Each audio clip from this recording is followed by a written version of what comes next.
Olá, estamos começando agora mais uma edição do seu programa Opinião. O câncer é uma doença que não escolhe raça, idade, classe social nem credo. É uma doença que ainda apavora a população e para saber mais sobre esse assunto, nós vamos entrevistar agora o Dr. Lorenzo Cesana, que é médico oncologista. Seja muito bem-vindo. Obrigado, Vitinho. Doutor, como é que essa doença se instala no organismo? Primeiramente, Neti, você colocou muito bem na sua introdução. O câncer realmente é uma doença que apavora, né? Existe muito desconhecimento sobre o câncer. A palavra câncer, na verdade, o que é o câncer? Câncer, ele lembra muito uma desordem, né? O organismo, ele funciona normalmente, ele tem uma ordem de crescimento das células. O que são as células para o telespectador? Se pegarmos os órgãos, por exemplo, o fígado, levar esse fígado ao microscópio, dividindo e cortando em vários pedaços, até chegar à menor fração, nós vamos chegar a uma unidade chamada célula, né? A célula é a base do organismo. Os órgãos são formados por células. E essas células são ordenadas. O que acontece com as células? Ela deve nascer, ela se divide, ela cumpre a função e, na maioria das vezes, morre. O que é o câncer? Você vai ter uma quebra dessa ordem. Ou a célula se divide muito, ou essa célula não morre. E vai ter um aumento. Para você ter uma ideia, quando nós temos 1 centímetro cúbico de tumor, menos que um grão de arroz, uma ervilha, ali existem cerca de 100 mil células. Para essas 100 mil células tornarem-se detectáveis pelos métodos de imagem, por exemplo, a mamografia, a ultrassonografia, são necessários que se multiplique por 10 mil vezes. Então, assim, para o telespectador ter a noção do que estamos falando. Agora, por que apavora tanto? O senhor ainda disse que tem muito desconhecimento a respeito do câncer. É verdade. O câncer ainda é mencionado pelos pacientes como aquela doença, né? Alguns nem citam isso daí. Eu, na verdade, já entrevistei uma pessoa que disse que receber um diagnóstico de câncer é igual receber uma sentença de morte. Infelizmente, isso tem mudado em termos de cura, as chances de cura do câncer têm aumentado dependendo do diagnóstico. O câncer, a importância do câncer tem aumentado, Neti. Nós vamos nos anos 80, o câncer representava 8% das causas de mortes no Brasil. Agora, os dados de 2008, esse número saltou para cerca de 15%. Ou seja, atualmente, 1 em cada quase 7 brasileiros, aproximadamente 1 em cada 7 brasileiros morrem devido ao câncer. Ele representa a segunda causa de morte no Brasil, com cerca de 170 mil casos por ano, né? E quais são os tipos mais agressivos de câncer que levam à morte?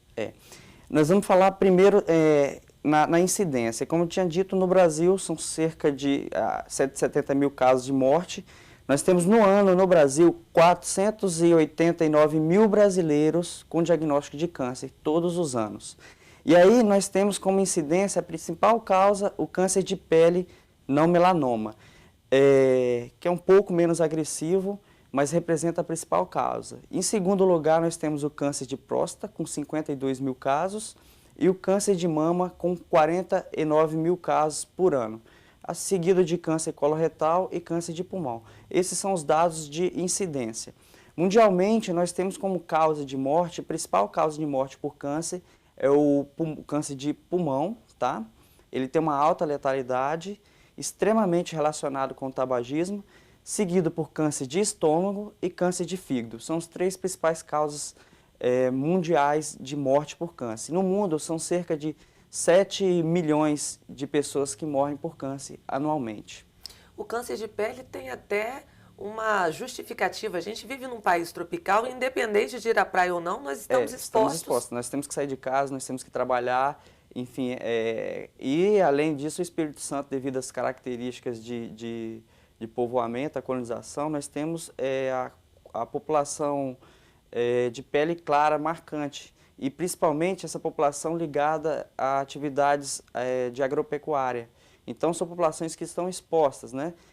No Espírito Santo existem campanhas, a Universidade Federal faz esse trabalho de vigilância, de busca no interior, mas ainda a proteção, as pessoas não se protegem de forma adequada. O ideal é usar roupas que protegem a maior parte da pele, o chapéu e o protetor solar, já que obviamente a pessoa não tem como fugir do sol, né? A hidratação também é importante? Para o câncer de pele, especificamente, não tem tanta relação na questão de proteção. Agora, é importante lembrar que o câncer de pele não melanoma, apesar de ser uma denominação, é um câncer, ele tem uma letalidade muito baixa, né? Porque a destruição, na maioria das vezes, é local. Então, assim, você permite, com a ressecção cirúrgica, curar a maioria dos casos. Por isso que, assim, apesar de uma incidência ser a principal causa de câncer no país, ele não representa, em termos de letalidade, grande importância, né? Agora, existe muita discussão a respeito do filtro solar, da eficácia dele. Existe realmente um fator de proteção que é o ideal? Isso daí vai variar de acordo com a característica da pele, o tempo de exposição. Isso daí é uma indicação, chega a ser uma prescrição. O profissional, idealmente o dermatologista, deverá indicar. Agora, a gente sabe que o sol tem efeito cumulativo, ou seja, ao longo dos anos que ele vai se manifestando. Isso.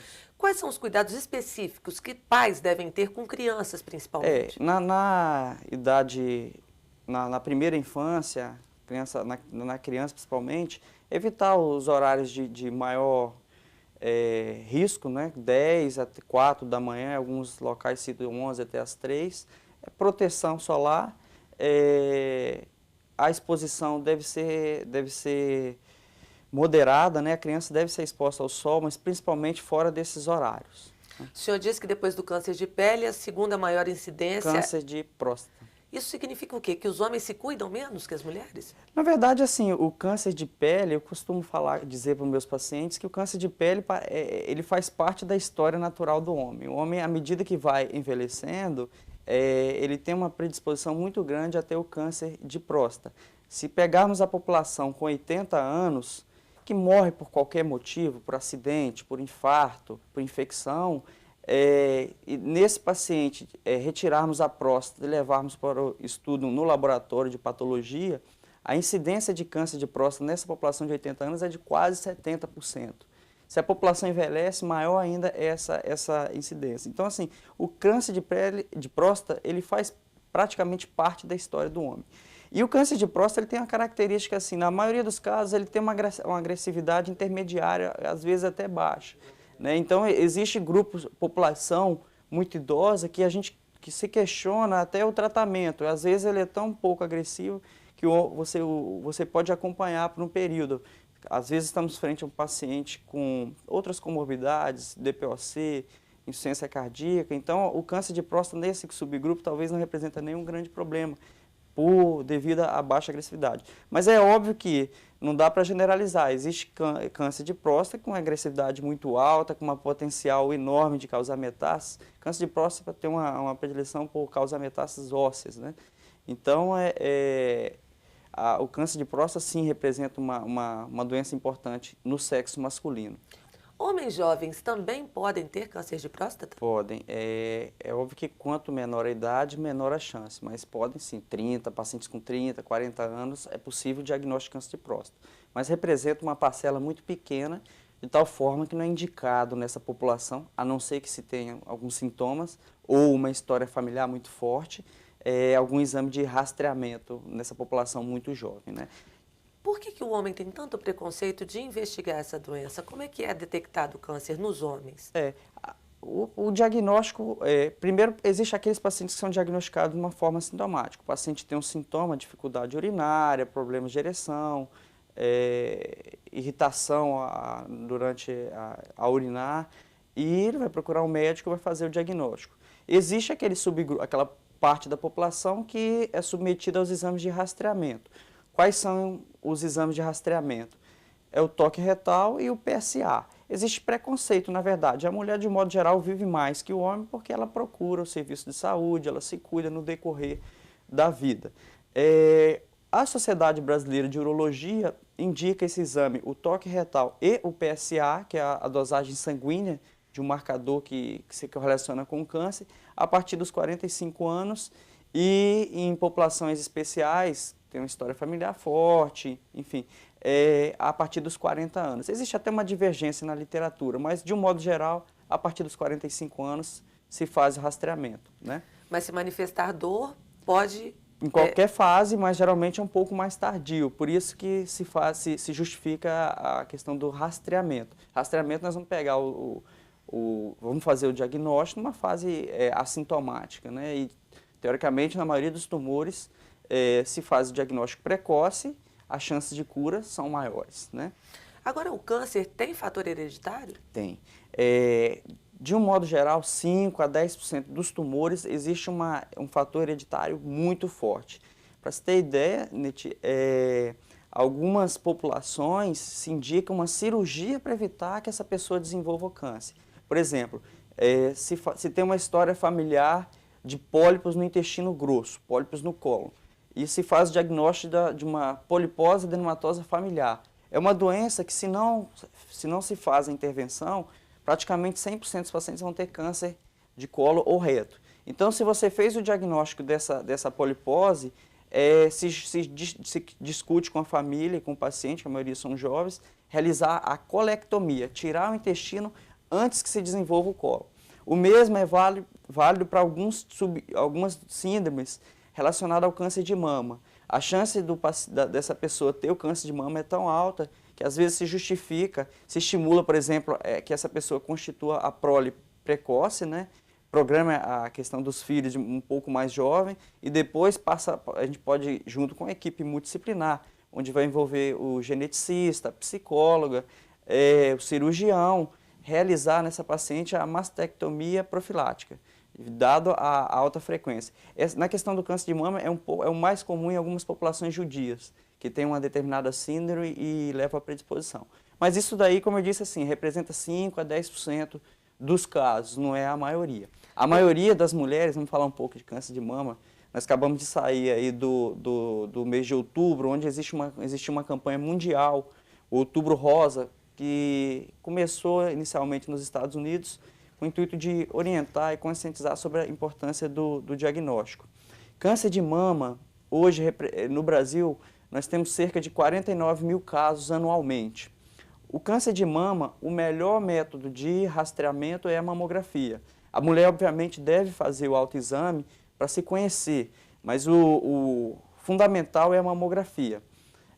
A mamografia é um exame simples, ele um pouco desconfortável, algumas pacientes se queixam, você vai submeter, é um raio-x da mama, né? Mas não tem, a mortalidade é zero, né? Não tem mortalidade, não tem complicação, um exame muito simples. E através da mamografia se faz o diagnóstico precoce. O câncer de mama, quando diagnosticado precocemente, as chances de cura são quase 100%. Existem pacientes que fazem o diagnóstico precoce e para essa paciente a cirurgia é conservadora, ou seja, não é necessário retirar toda a mama, né, porque o tumor é muito precoce. Em boa parte das vezes não é necessário nem quimioterapia, né, porque o diagnóstico foi feito precoce e só com a cirurgia as chances de cura são tão altas que não justifica a quimioterapia.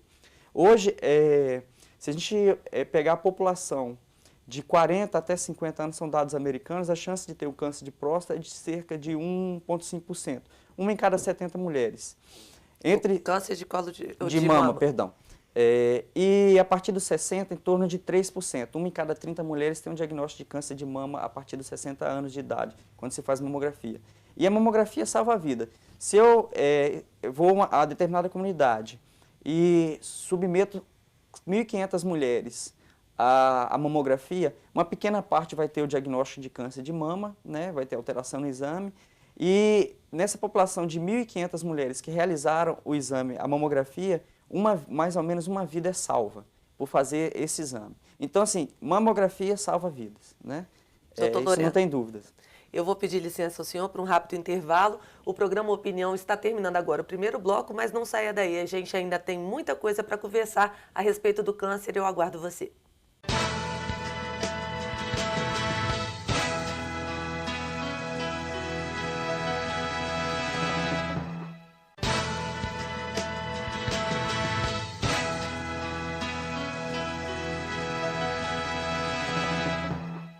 Está Estamos de volta com o segundo bloco do programa Opinião, hoje falando sobre câncer. O nosso entrevistado é o médico oncologista Loreno Cesana.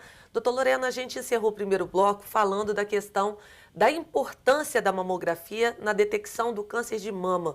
Mas a gente sabe que a mamografia ainda não é para todas as mulheres. Como é que o Brasil está estruturado, especificamente o Espírito Santo, para garantir esse exame que, como o senhor mesmo disse, salva a vida? Em termos de Brasil, é muito heterogêneo. Você tem estados da região sul e sudeste, onde o acesso da população ao exame é relativamente bom. Em outras regiões, norte, nordeste, infelizmente existe uma dificuldade e o diagnóstico é feito numa fase tardia da doença avançada, uma boa parte das vezes a doença metastática, uma doença que não tem potencial curativo, dada o estágio da doença. Em termos do Brasil, tem existido novas intervenções no intuito de aumentar o acesso. A presidente Dilma, um dos seus projetos é essa questão de melhorar o acesso à mamografia, ao exame de preventivo, enfim.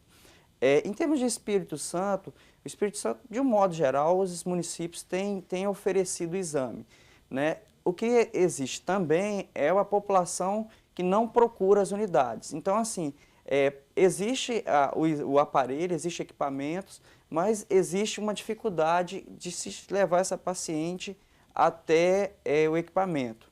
Eu penso que, em termos de Espírito Santo, deverá existir um trabalho de busca ativa a essas pacientes, as equipes de saúde da família, a agente de saúde que tem um trabalho importante em termos de educação, em busca, deverá fazer um trabalho de procurar quem são essas pacientes que têm idade, que deveria fazer o exame e não faz, né? E, como eu te disse, é um exame que salva a vida. O mesmo é válido para o exame de preventivo, né? O exame o exame de Papa Nicolau, o exame de rastreamento para o câncer de colo uterino. É um outro câncer que tem uma incidência alta. No Brasil, são cerca de 18 mil casos por ano. Cerca de 40% a 50% das pacientes que têm o diagnóstico de câncer de colo uterino que faziam o exame, tinham feito o exame pelo menos uma vez na vida. A maioria não havia realizado esse exame, que é o exame preventivo. É um exame que, a partir dos 25 anos, pelo menos 25 anos, paciente que tem relação sexual, ela faz essa coleta do colo uterino, faz uma coleta, se leva para o laboratório e aí algumas alterações se indicam uma intervenção, um exame mais específico, né? Mundialmente já foi desenvolvida uma vacina que vai evitar o desenvolvimento do câncer. Que causa o câncer de colo uterino? O câncer de colo uterino, na maioria das vezes, é causado por um vírus, o vírus HPV. E se desenvolveu uma vacina que vai evitar que esse vírus cause infecção. Infelizmente, essa vacina ainda não está acessível pelo Sistema Único de Saúde, existe apenas na rede privada de saúde, nas clínicas, né? Se tem discutido a adoção da vacina contra o HPV na rede pública de saúde. Provavelmente, quando essa vacina estiver disponível, a incidência do câncer de colo uterino vai diminuir muito. E apenas uma dose para proteger? São três doses, principalmente é feito idealmente na infância, a partir dos 9 anos, né, se faz as 3 doses. Em relação ao preventivo, na Inglaterra, em torno do final dos anos 80, apenas 44% das mulheres faziam o preventivo, o exame o Papa Nicolau. Foi feito um convite, né, para todas as mulheres que procurassem o serviço de saúde para fazer o preventivo. Na época, se 44% ou cerca de 40% faziam o preventivo, a incidência de câncer de colo uterino na população inglesa era de torno de 17 casos ano para cada 100 mil mulheres. Alguns anos depois, a cobertura que era de 40% aumentou para 80%. Quando a cobertura de 40% foi para 80%, a incidência, que era de 17, 18 casos para 100 mil, caiu para 9, 10 casos para 100 mil. Ou seja, um exame barato, sem riscos, reduziu de 18 para cerca de 9 casos para cada 100 mil habitantes. Lembrando que o preventivo é anual. O preventivo, Idealmente, a partir dos 25 anos, existem alguns países, ou o próprio médico que conhece a paciente, de acordo com alguns outros fatores, pode indicar um pouco precoce, mas pelo menos a partir dos 25 anos. Se faz pelo menos 3 exames, 3 negativos, o médico pode discutir, diminuir a frequência, não anual, mas a cada 2 anos. Mas isso assim, de um modo geral, é anual, o médico pode decidir, a partir de determinado momento, espaçar a pessoa que tem todos os exames normais, enfim, ele pode espaçar, mas isso fica, a decisão é do médico. E é um exame que praticamente todas as unidades de saúde oferecem. É um exame muito simples de se fazer, realmente algumas pacientes não procuram. Agora, doutor Loreno, vamos falar do tratamento. Tudo começa com a quimioterapia, o que é isso? Nós temos o tratamento do câncer, ele é multidisciplinar, né? Idealmente envolve o psicólogo, a equipe de assistente social, enfermagem, o médico cirurgião, o médico oncologista, o radioterapeuta. De um modo geral, quando a doença está localizada, a doença não causou metástase, nós não estamos falando dos tumores hematológicos, que é uma outra abordagem. Mas os tumores, que a gente chama os tumores sólidos, mama, pulmão, fígado, intestino, de um modo geral, começa com a cirurgia, né? Fez a cirurgia, de acordo com os achados desse tumor, o quanto ele era avançado ou não, se vai se discutir a quimioterapia adjuvante, que é uma quimioterapia para evitar que o tumor recidive, e a radioterapia, né? De um modo geral é isso. Às vezes, quando nós temos um tumor localmente avançado, que oferece uma dificuldade para o cirurgião operar esse paciente, nós mudamos a ordem, começamos com uma quimioterapia que a gente chama de neoadjuvante, depois se faz a cirurgia. Quimioterapia, existe praticamente 3 modalidades de quimioterapia. A quimioterapia que nós chamamos de neoadjuvante é que se faz antes da cirurgia, para a doença localmente um pouco avançada. A quimioterapia adjuvante, que é aquela quimioterapia que se faz para evitar que o tumor volte. Lembrando aquele exemplo que nós comentamos no início do programa, para o tumor tornar-se visível, a quantidade de células é muito grande. Então, às vezes, você tem um nódulo na mama, por exemplo, 2, 3 centímetros, ali tem milhares de células. Então, nós fazemos, antes do tratamento, alguns exames para conhecer o corpo. De acordo com o câncer, a gente indica alguns exames. Por exemplo, mama, de um modo geral, nós fazemos um raio-x do tórax, ultrassom do abdômen e exames dos ossos, que são os locais mais acometidos por metástases. E aí, considerando que esses exames estão negativos e a paciente operou, aí nós vamos discutir fazer o tratamento para evitar que alguma célula que é invisível através desses exames, não iriam mostrar uma célula ou 2, elas podem ter saído da mama e se localizar em algum órgão. E de acordo com a chance de ocorrer esse fenômeno, nós indicamos ou não um tratamento que a gente chama adjuvante, para evitar que essa célula desenvolva. E então nós falamos a quimio antes da cirurgia, né, o adjuvante, a quimio adjuvante, e existe a quimioterapia de controle ou paliativa, quando a doença já está disseminada para outros órgãos, e aí nesse momento a quimioterapia tem a intenção de controlar. Ela pode até responder de forma completa e desaparecer a doença nos outros órgãos, mas mesmo assim a gente fala que é uma quimioterapia de controle. Esse paciente vai passar uma rotina de segmento, consultas frequentes, porque a gente sabe que mesmo que ele tenha tido uma resposta a essa quimioterapia de controle ou paliativa, existe uma chance da doença voltar, por isso que esse paciente não tem alta. A quimioterapia, na verdade, é ministrar um medicamento que é eficaz no desenvolvimento de uma célula? Essa célula, a célula cancerígena, de um modo geral, ela se divide muito. E a quimioterapia atua nessa célula, principalmente na divisão. Quando ela se divide, ela está exposta, o quimioterápico vai interferir nessa divisão e a célula acaba não resistindo, entra em um processo de apoptose, que é a morte celular, um termo técnico. E a radioterapia, o que é? A radioterapia, enquanto a quimioterapia ela tem uma ação sistêmica em todos os órgãos, geralmente ela é feita de forma endovenosa, ela vai atuar em todos os órgãos, a radioterapia ela tem um efeito local, né? Se operou, por exemplo, a mama, existe uma chance de voltar naquela mama, a doença recair naquela mama ou na área que foi operada. Então a radioterapia tem a indicação para evitar que a doença volte naquela região. Se eu faço a radioterapia, por exemplo, da mama, o fígado não estará protegido, ela tem uma ação local, né? A radioterapia geralmente faz de segunda a sexta, são sessões rápidas, né? Tem uma dose calculada de acordo com o órgão e faz parte sim do tratamento. O senhor falou que a quimioterapia, ela age em todo o organismo. O paciente fica mais debilitado? Por que as pessoas têm medo, por exemplo, da perda de pelos, cabelo, sobrancelha? A quimioterapia quimioterapia assim, é um grupo de medicamentos que vão atuar no tratamento do câncer. Ela tem uma ação sistêmica em todos os órgãos. E, como eu disse, ela atua sobre as células que estão principalmente em divisão. Infelizmente, ela não consegue ser tão inteligente e atuar apenas na célula cancerígena.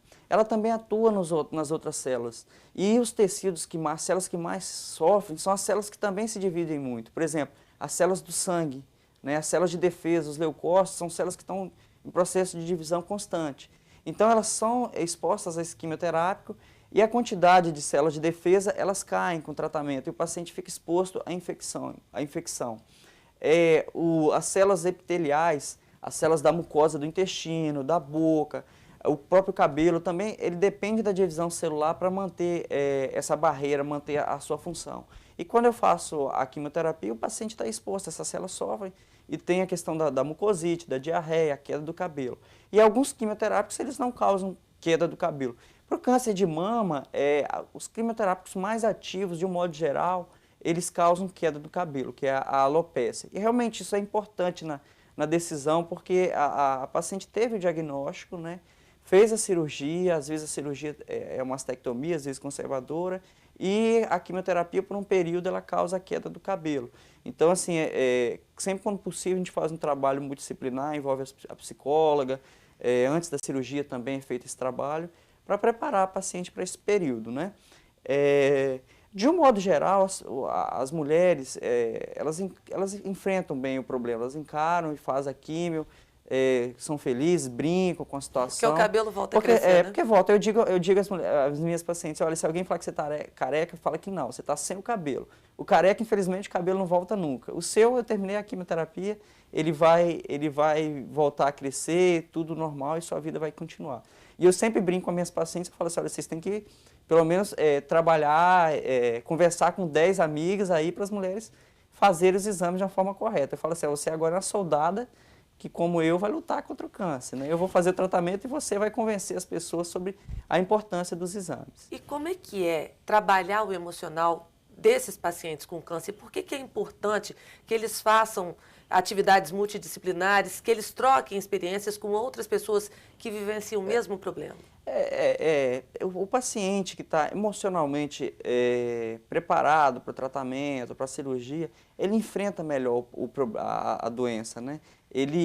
A depressão não vai ser um problema para esse paciente, ele vai continuar a sua alimentação, vai continuar a dormir normalmente. Então isso acaba tendo uma influência sobre o resultado, né? São dados, na verdade, cientificamente difíceis de se provar, mas assim, na prática se percebe que a paciente ou o paciente que lida melhor com o diagnóstico, ele leva melhor o tratamento, os efeitos colaterais parecem que não são tão importantes, eu não sei porque, não sei se ele não valoriza tanto.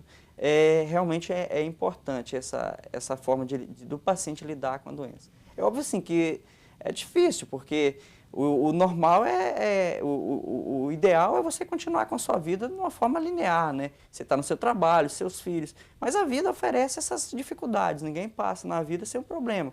Para o paciente que tem um câncer, o problema dele tem sido câncer, outros pacientes têm outras pessoas têm outros problemas. Então, assim, é uma coisa da vida. Um grande professor meu lá da época de residência no Hospital C. Camargo, em São Paulo, dizia, olha, é uma coisa da vida, ninguém vai passar na vida sem um problema. É óbvio que essa pessoa precisa de ajuda, ela precisa dos amigos, precisa da família, precisa do médico, precisa do hospital, precisa das prefeituras, precisa de todo mundo. Não dá para enfrentar só um problema como esse.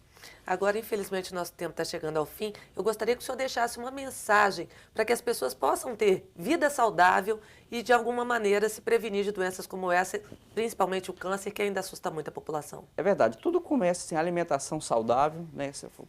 A alimentação que protege contra o coração, fibras, verduras, frutas, diminuir a quantidade de carne, gordura, isso também protege contra o câncer. A exposição solar que nós falamos, os hábitos sexuais, a camisinha protege contra infecções podem causar o câncer. Então, assim, na fase que principalmente que não tem um parceiro fixo, o preservativo protege. Os exames de rastreamento são importantes, nós falamos da mamografia, do Papa Nicolau, o estoque retal, o PSA, também a colonoscopia, o sangue oculto das fezes protege é exame de rastreamento, né? E mesmo com tudo isso, se desenvolveu, se fez o diagnóstico, tem que procurar ajuda. O Espírito Santo tem uma rede hospitalar no tratamento do câncer muito boa. Na Hospital Santa Rita tem uma estrutura de tratamento adequada.